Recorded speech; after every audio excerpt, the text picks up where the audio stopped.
ప్రస్తుతం తెలంగాణ అసెంబ్లీ సమావేశాలు ప్రారంభమయ్యాయి. లైవ్ చూద్దాం.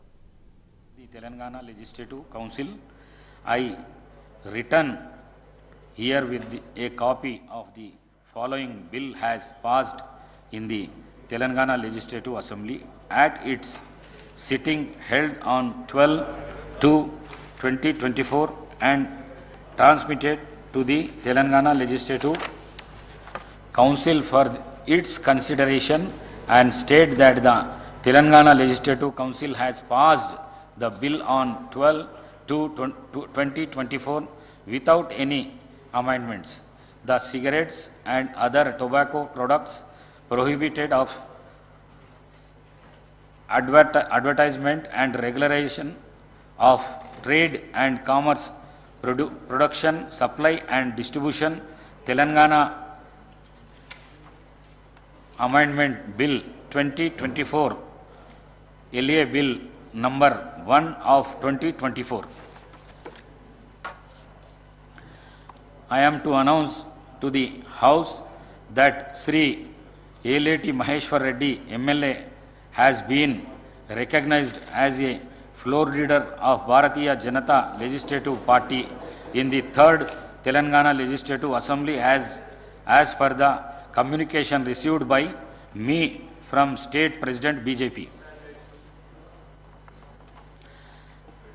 I am to announce to the House that honorable members are requested not to use and exhibit the videos and phones from electronic gadgets such as mobile phones, tabs, etc. in the House without the prior permission from the chair. I am to announce to the House that honorable members are advised not to use the media point provided in the precedents of the Assembly while the Assembly session is going on. Honorable members may use media point during the tea break, lunch break of the House or adjournment of the House for the day.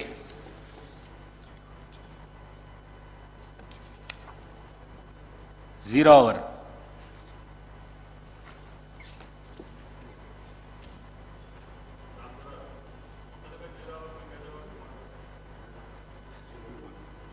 Palla Rajeshwar Reddy garu.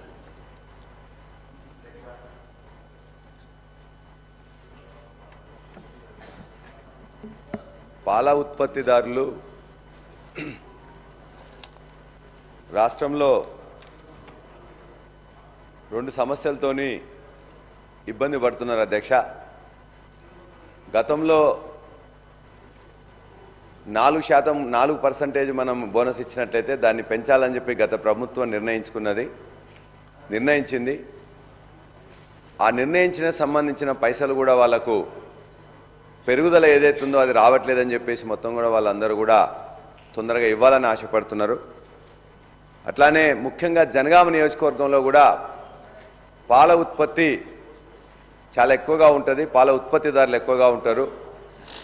వాళ్ళకి సంబంధించింది కూడా గత 2 నెలలుగా వాళ్ళ పైసలు ఇంకా రాలేదని చెప్పేసి వాళ్ళు చాలా చిరు వ్యవసాయదారులు 2 లేక 3 బర్రెలు ఉంటే దాని మీద వచ్చే ఆదాయంతోనే వాళ్ళ యొక్క జీవనం గడుస్తూ ఉంటుంది. కాబట్టి వాళ్ళకు ఏదైతే వాళ్ళకు రావాల్సినవి ఒకటేమో సరిగ్గా క్వాలిటీ లేదని చెప్పేసి మొత్తం తీసుకున్న తర్వాత చివరికి ఇబ్బంది పెట్టడం అనేది ఒకటి జరుగుతుంది. ముఖ్యంగా మన యొక్క విజయ డైరీ కానీ లేకపోతే ఇంకొక డైరీ మనకు సంబంధించిన డైరీలలో కూడా క్వాలిటీ చెక్ కరెక్ట్ చేయాలి, కానీ తీసుకున్న తర్వాత మళ్ళా దాన్ని హైదరాబాద్కు వచ్చిన తర్వాత క్వాలిటీ చెక్ బాగాలేదని చెప్పేసి తిప్పి పంపుతుందని చెప్పేసి ఒక సమస్య.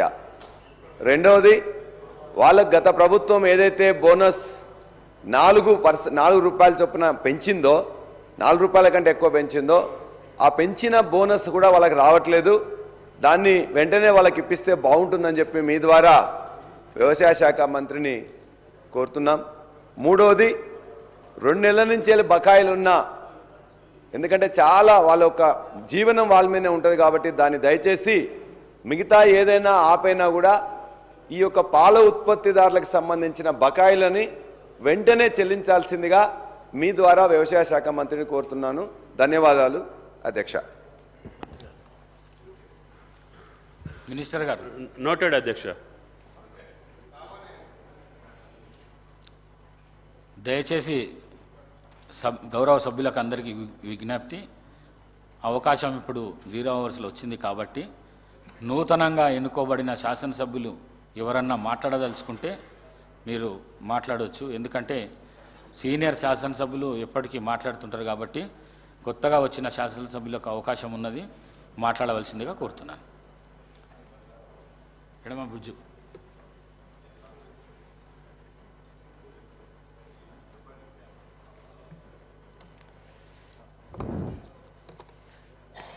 ఈరోజు ముందుగా స్పీకర్ సార్ గారికి ధన్యవాదాలు సార్. ఎందుకంటే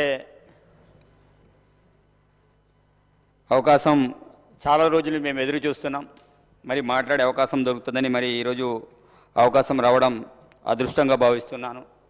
మరి మా ప్రాంత సమస్యలని చెప్పడానికి ఆ ప్రాంత వాసులందరూ కూడా ఒక బీదవాడిని పేదవాడిని ఇందిరమ్మ ఇంట్లో ఉండే వ్యక్తిని ఈరోజు చట్టసభలో పంపించారు.